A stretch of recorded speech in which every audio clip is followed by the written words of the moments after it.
여러분, 해피고 선생입니다. 오늘은 신요리지 화폐 주조 차익이라는 주제로 한번 영상 찍어보도록 하겠습니다.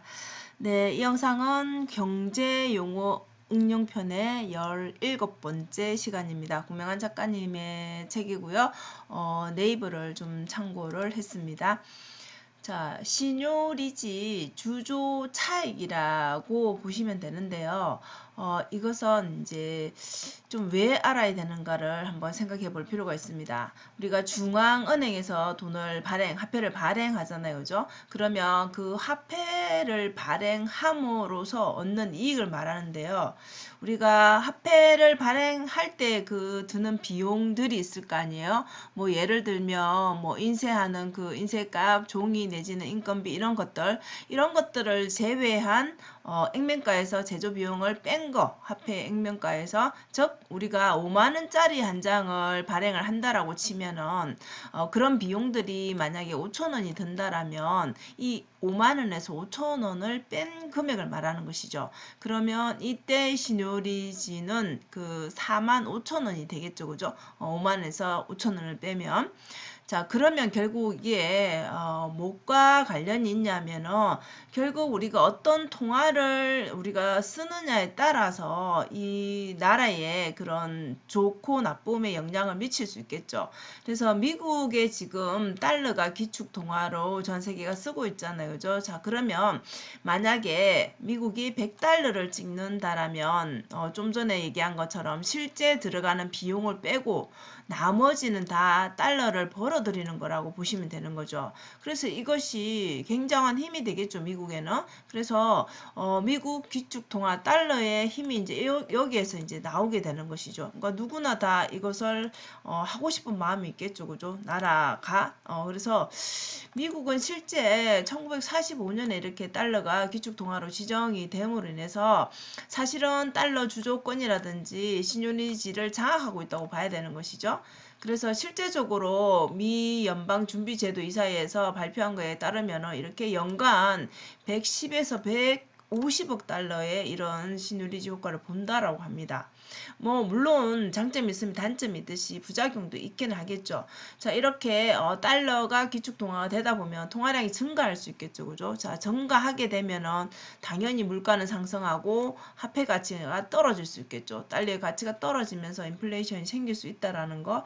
그래서 결국은 이것이 발생되지 않기 위해서 화폐를 발행하는 것을 무한정하는 게 아니라 이렇게 발행을 관리를 하는 것이죠. 결국 그러면 여러분 이제 이런 생각이 들잖아요. 그죠? 중국이 왜 저렇게 미국과 이렇게 싸움을 하고 있는 것일까? 결국은 중국도 이렇게 위안화를 중국의 돈 위안화를 전 세계 통용하는 미국처럼 이 기축통화로 만들고 싶은 것이죠. 그죠? 그렇기 때문에 이렇게 기싸움을 하고 있는 것이죠. 자, 그래서 여러분들이 이것을 좀 연결해서 생각해 봐야 될 거가 있는데요. 일단 그럼 왜 또 시뇨리지라는 말을 쓰나라고 한번 생각을 해봐야 되겠죠. 그죠? 이것이 중요한 것은 아니지만 찾아보니까 시뇨르라는 게 기종 영주라는 뜻이래요. 이 시뇨르가 그 말을 만들 때 이 불순물을 넣어가지고 좀 더 이제 이득을 보려고 한 것이죠. 그죠? 그래서 그 차익을 몰래 챙겼다고 해서 시뇨르라는 거를 이 이름에 붙였다라고 합니다. 그래서 시뇨리지의 어원은 여기에서 발생이 됐다라고 하네요. 그래서 이것이 중요한 것이 아니라 이 이야기를 여러분 이 어원을 기억하면은 그것이 자동적으로 좀 연결이 되잖아요. 그죠?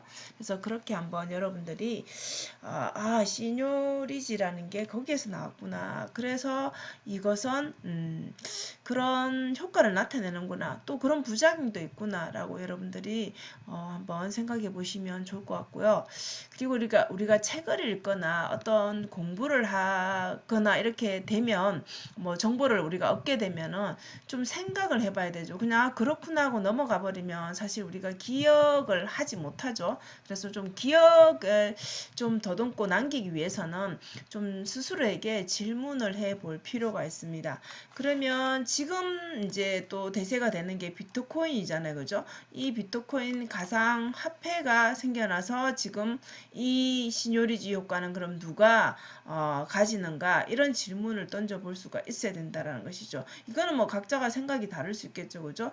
자, 그러면 이것을 이제 나에게 적용을 시켜서, 자, 우리가 여러분들 가질 수 있는 시놉리지, 이거 돈을 우리가 만들 수는 없잖아요. 그죠? 찍을 수는 없지만 그래도 우리가 이 시놉리지라는 게 결국은 미국이 기축통화가 되면서 그 가치를 만들어내듯이 우리가 스스로 가치를 만들 수는 있잖아요. 돈을 찍을 수는 없지만, 그래서 내가 올리는 만드는 그 가치만큼 내가 돈을 벌게 되는 것이잖아요. 그죠? 그래서 우리가 가치를 만들 때 발행하는 이 시놉리지, 이거는 자신만 할 수 있는데 우리 모두가 가진 그런 재능이라든지 생각이 다 다르죠. 그죠? 그리고 하루하루 사는 모습도 다를 수 있고요. 자, 그렇다면 내가 할 수 있는 것은 과연 무엇인가, 이런 것을 한번 생각해 볼 필요가 있다라는 것이죠. 물론 이것이 뭐 금방 떠올라서 돈을 막 벌고 이렇게 되지는 않겠지만 여러분들 생각해 보면 저 역시도 마찬가지고,